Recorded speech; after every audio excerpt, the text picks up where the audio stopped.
Por extensão de raciocínio, aqui levantamos uma questão, por sinal, bastante generalizada. O que dizer aos médiuns que se julgam afetados pela sensibilidade psíquica que apresentam, a qual consideram um estorvo em suas vidas e, por isso mesmo, desdenham de seus mandatos conferidos pelo mundo maior?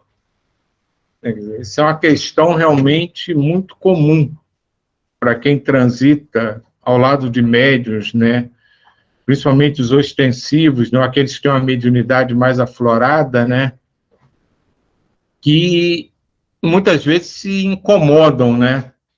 Com a própria mediunidade, né? Com o contato constante com a espiritualidade, nem sempre mais equilibrada, né? E muitas vezes acontece desses médiuns até fugirem, né, e desistirem do mandato que eles receberam, né? A gente viu isso, uma história muito parecida ontem, na leitura com a Sânia, né? Que é o abandono da tarefa assumida. Mas vamos ver o que o Carlos diz. Se entendermos essas reflexões, se estendermos essas reflexões às tarefas mediúnicas, diríamos que, da mesma forma, os médiuns carecem melhor compreender a importância da faculdade, instrumento por excelência de realizações altruísticas na busca incessante da paz consciencial. É importante saber buscar o equilíbrio interior, estar com a consciência de vigília plena de confiança, em especial quando arejada pelo recurso da prece. Uma das características fundamentais a ser exercitada na conquista da própria harmonia se refere ao médium esclarecido em seus propósitos de vida, em saber concentrar sua atenção no bom desempenho do mandato que lhe é confiado. Lembrando que a mediunidade não é uma espécie de adorno a ser ostentado em determinadas circunstâncias, mas algo que integra sua existência terrena. Por conseguinte, não há uma linha demarcatória a separar as realizações mundanas do aproveitamento da sensibilidade mediúnica aflorada. Trata-se da mesma persona. Por tal razão, é porque saiu e eu... um médium que procede de uma forma na reunião mediúnica e de maneira diferente fora dela, está agindo em conformidade consigo mesmo. Desta forma, quando age de modo equivocado, é apenas um médium não amadurecido, sem condições ainda de entender a oportunidade de autoiluminação ofertada por Deus. Como já referimos, a persona é uma só, embora enfeixada em sua complexidade psicofísica, e a mediunidade, quando presente, serve de estímulo ao seu próprio crescimento espiritual. Admite-se que o médium ostensivo é portador de algumas características em sua estrutura orgânica que o tornam diferente em relação aos demais, especialmente na dependência do grau e da distinção da faculdade. Podemos afirmar que as características dessa sensitividade são personalíssimas em suas sutilezas, não existindo um médio estritamente igual ao outro. Aqui tem uma... né, quando ele fala da distinção da faculdade, né, Deus oferece a todos a faculdade mediúnica, porém em graus e características diferentes. Allan Kardec classificou de médiuns ostensivos os que possuem maior suscetibilidade ao intercâmbio com os encarnados. Desencarnados.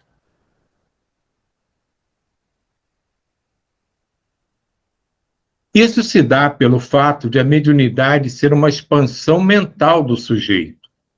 Expansão que lhe permite acessar de forma direta o próprio eu e, ao mesmo tempo, entrar em contato com outras vibrações pensamentais. Asseguramos, então, que tal predisposição psicofísica detém características sui generis, ou seja, é um aprofundar-se em si mesmo e, ao mesmo tempo, em expandir-se.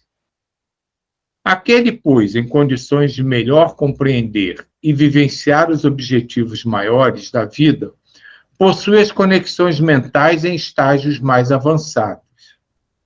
Podem ser incluídos na categoria de médios intuitivos conscientes, por dominarem com maior facilidade os mecanismos de introspecção e da expansão do próprio campo mental.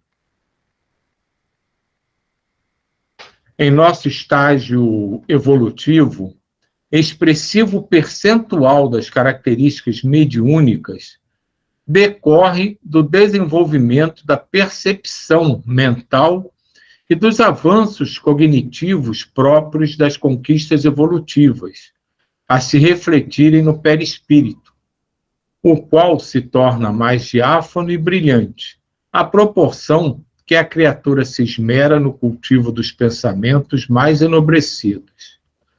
Entretanto, os elos energéticos subjetivos são construídos, na maioria das vezes, pela espiritualidade.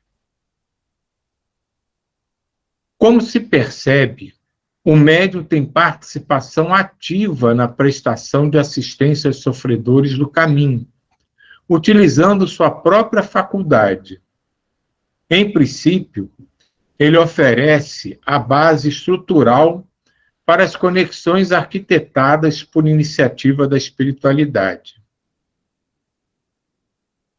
Lembramos existir uma ramificação entre a persona do médium e a sua mediunidade, de tal forma que esta última se torna ainda mais expansiva se analisada em conjunto com os elos, as conexões, os campos mentais e a consciência em vigília.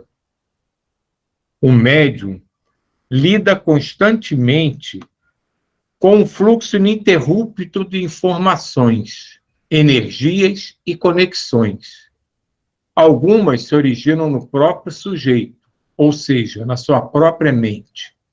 Isso pode representar certo grau de dificuldade para aquele destituído da capacidade de autovigilância e que não cultiva o hábito efetivo da prece.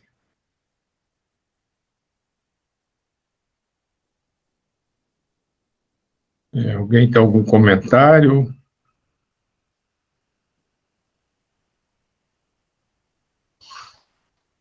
Então, vamos em frente.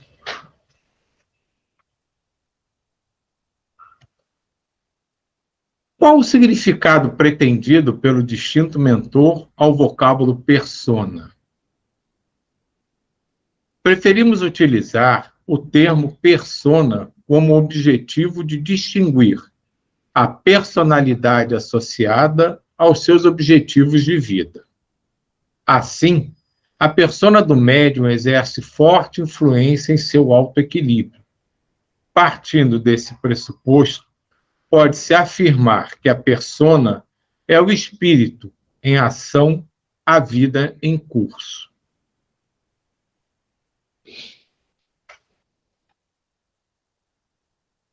Entendemos a vossa proposta. Deixa eu só fazer um comentário sobre o persona. Aqui, esse persona, ele está começando a preparar um campo mental que ele vai apresentar mais na frente.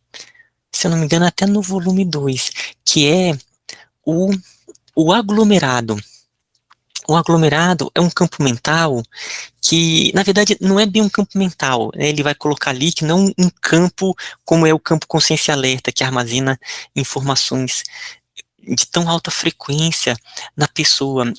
O aglomerado é um padrão no campo mental daquelas estruturas que são mais comuns, que a pessoa, que ela pensa, que ela sente, que ela age. Isso vai formando um determinado padrão que se chama um aglomerado. É esse aglomerado que está responsável pelos nossos pensamentos, pelo nosso padrão, como que a gente sente, como que a gente reage a determinadas situações, e modificar isso é um trabalho interno que a gente realiza. Quando ele coloca aqui a palavra persona, então é como se fosse esse aspecto do ser humano que está muito ligado com esse. O ser humano é muito mais do que isso, né? Então, persona, ele coloca aqui, né? Personalidade associada aos seus objetivos de vida, porque a gente vai ver que o aglomerado, ele vai estar ligado com o pensamento e vai estar ligado com os objetivos de vida da pessoa. Então, a pessoa, ela passa a ter ideais de vida, o que ela pretende, o que ela acredita para a vida, muito baseada nesse padrão mental que vai ser o aglomerado. Então ele está chamando persona como se fosse esse aspecto, essa exteriorização que cada um de nós temos, sabe?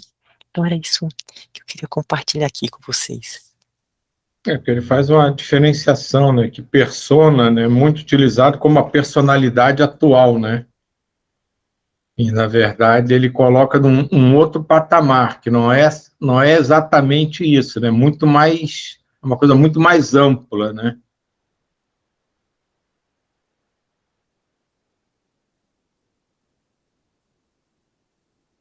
Entendemos a vossa proposta em relação ao termo persona. Todavia, insistimos na questão da mediunidade, tendo como objetivo a busca de informações que nos satisfaçam um desejo de conhecimento. Parece-nos que a faculdade é bem mais extensa e complexa em seu dinamismo íntimo do que se imagina.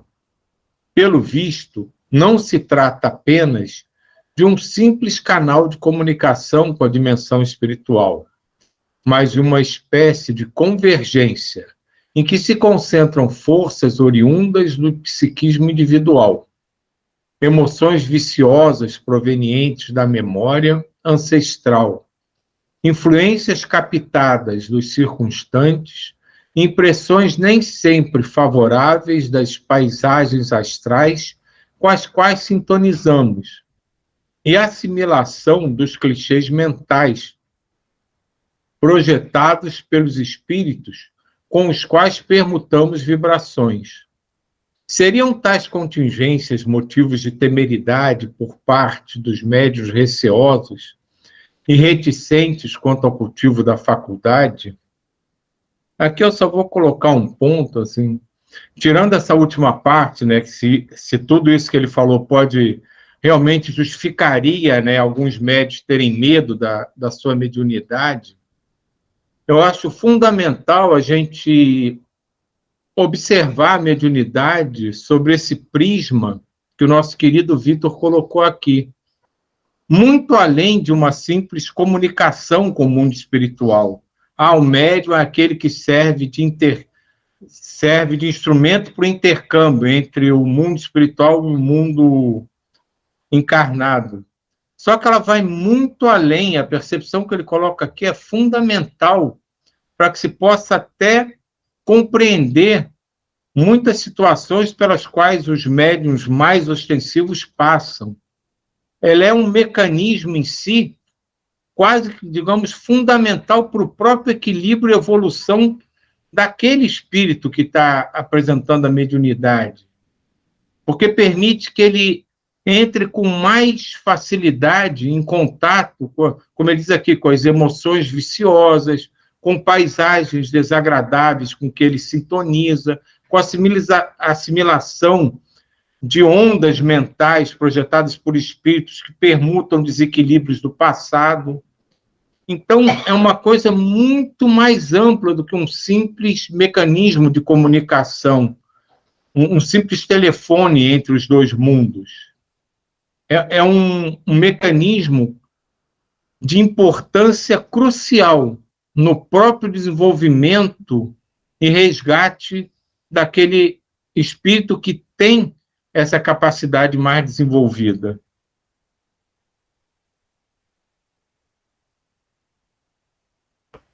E o nosso querido Carlos discorre o seguinte: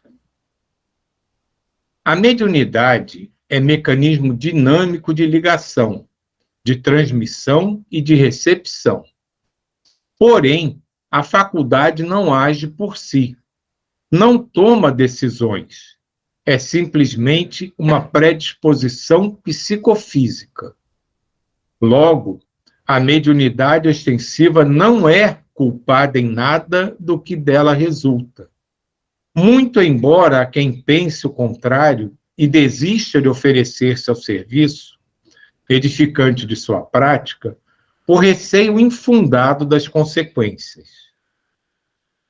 É bem verdade que muitos ainda se mostram desprovidos de maturidade suficiente para lidar com tantas forças efervescentes no complexo mental. Entretanto, se confiarmos em Deus e se frequentarmos uma instituição espírita bem orientada, o desenvolvimento do nosso manancial perceptivo se dará de forma tal a não permitir que sejamos atingidos na delicada coesão das nossas estruturas psíquicas. Contudo, os que abandonam de modo próprio o estudo se esquivam de auxiliar o próximo, seja em que área for, acabam portadores de desequilíbrios pronunciados e até mesmo de obsessões complicadas de difícil tratamento. Silvio, deixa eu só fazer um comentário nesse parágrafo. Se puder só voltar novamente ali o parágrafo. Peraí. Qual? É esse aí mesmo que a gente acabou de ler. É isso, né? Quando ele coloca aqui que a faculdade não age por si mesma, não toma decisões, é simplesmente uma predisposição psicofísica.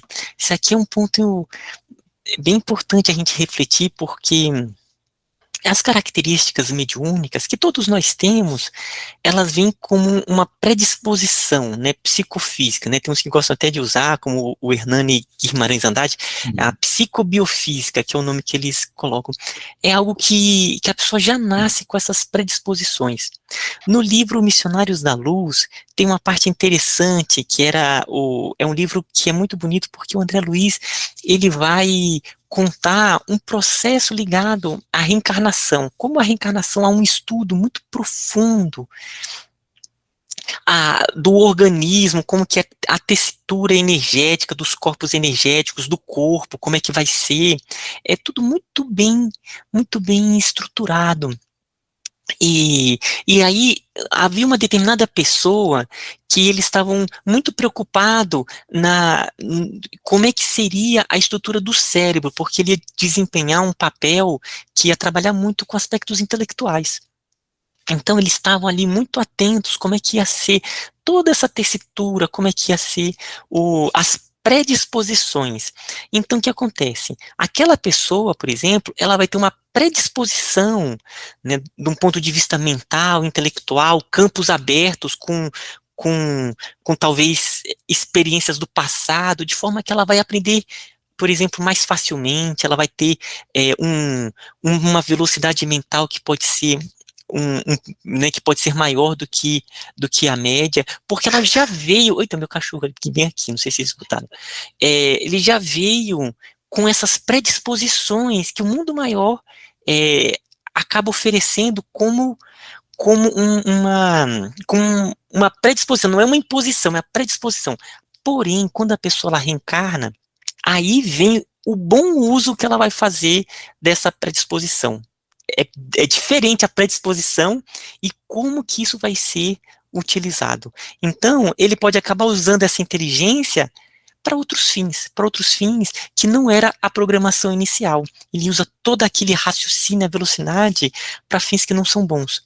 Então, a predisposição é só depende de como que o espírito ele vai utilizar isso. É a mesma coisa com a mediunidade. A mediunidade é uma predisposição. Então, como que o espírito ele vai utilizar isso para o bem? Ou, aliás, né, para algumas para ações, aí depende da pessoa, né, a sua maturidade, o seu trabalho no bem, né, o seu estudo, a compreensão do que é a faculdade. Então é bem aquela parábola do Cristo, que ele entrega as moedas para várias pessoas, né, então uns eles guardam, enterram, para falar assim, ó, tá exatamente aqui igual. Tem outro que vai e rende um pouquinho, e tem um outro que vai e rende muito.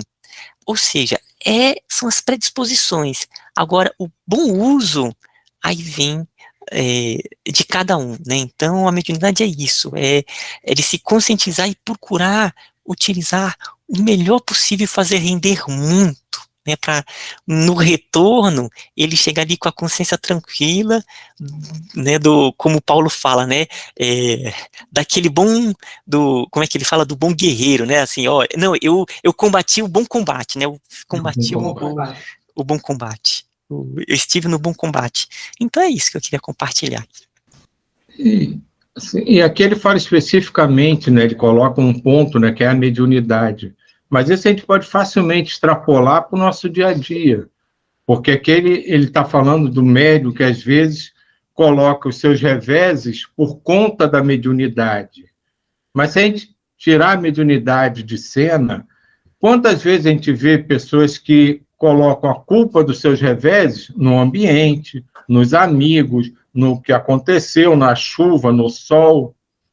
E, na verdade, não é nada disso. Na verdade, o que ele vem colocando aqui, a coisa está dentro da gente. A gente que tem que se livrar daquela coisa. Não é a influência que vem de fora, só relembra que a gente gosta daquilo, mas ela não transforma a gente naquilo. Que eu posso pegar qualquer situação em que eu já possa ter compreendido, qualquer um aqui, e insistir em cima daquilo, que não vai render nada. Mas se eu pegar um momento em que eu sou muito ligado, não precisa estimular muito não, que daqui a pouco eu estou pensando naquilo também. Então, ele coloca aqui muito em relação à mediunidade, né, que a mediunidade em si não causa nenhum problema, são as reminiscências do próprio espírito, né, no caso do médium, é como para aqueles que não têm essa mediunidade ostensiva. Quando a gente escorrega, no fundo, a gente escorregou porque quis escorregar. Porque na hora que chamaram, pô, vamos por aqui, eu vou. Mas a gente sempre procura um culpado. Me fui influenciado, a influência foi muito forte. Foi não, a gente é que foi fraco.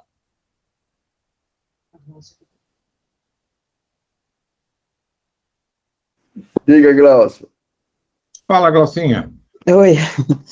Não, eu lembrei aqui, vocês conhecem a Zíbia Gasparetto, né? Sim. Eu lembrei da família dela. Foi uma família que, assim, não sei os detalhes, mas que todos eram médios. Todos tinham alguma sensibilidade e se apoiavam nisso. Mas ela teve um filho que não sei como é que fala, que não levou isso muito a sério, né? Eu não sei os detalhes, mas ele cobrava, ele vendeu, ele fez algumas coisas assim que não deveria. Então, uma família assim, que eu também já ouvi dizer, vocês podem me corrigir, que todos nós somos médiuns, né? Todos temos uma sensibilidade, todos temos uma... Só que até o momento de encarar isso, né? Até o momento de aprender algumas coisas. Aí vocês podem até me corrigir. Eu lembrei dessa família que teve muitos comentários, né? Sobre um filho dela, alguma coisa. Isso. Diva? Assim, eu compreendo quem tenha medo, viu, gente? da mediunidade, eu compreendo. Porque, às vezes, a gente acha que aquilo de que você tá ali lutando para ser melhor, tá ali, né, na batalha, tá tentando fazer tudo certinho, essa coisa toda certinho. Aí, de repente, acontecem coisas que fazem com que você mostre lá dentro de você, né? Só que nessa questão da mediunidade, ela foge dessa a questão razão, né? Você vira e fala assim, bem, eu tô indo por esse caminho, tô fazendo tudo certinho e tal. E a mediunidade, ela deixa você meio... você não tem controle. Talvez seja isso também, controle. Ela tá ali. E você, como não é racional, você tem que aprender a trabalhar com outros elementos e que, de repente, você fica meio... assim, além do nosso conhecimento prático, assim, vamos dizer assim, vou ser bonzinho, né, vou tentar fazer coisas certas, é além disso, às vezes, né, eu vejo isso. Mas por isso que ele fala aqui, né, para esses casos, tem que ir numa casa séria, né, justamente você vai... Aí você que é a mais racional de todos aqui, justamente onde entra a razão, né? É você tentar compreender o que está acontecendo. Se você começa a compreender de fato, as coisas podem até parecer estranhas, mas já não te assustam, se você compreende o que está acontecendo. Acho que é mais ou menos o que ele tenta colocar aqui, né? Que a coisa é você ir se acostumando com aquelas coisas que aparecem sem você pedir, né? Sem você convidar, e entendendo como aquilo funciona, e não sempre tomar um susto, né, quando aquilo acontece. Ai, caramba! Eu acho que é bem por aí o que ele está dizendo.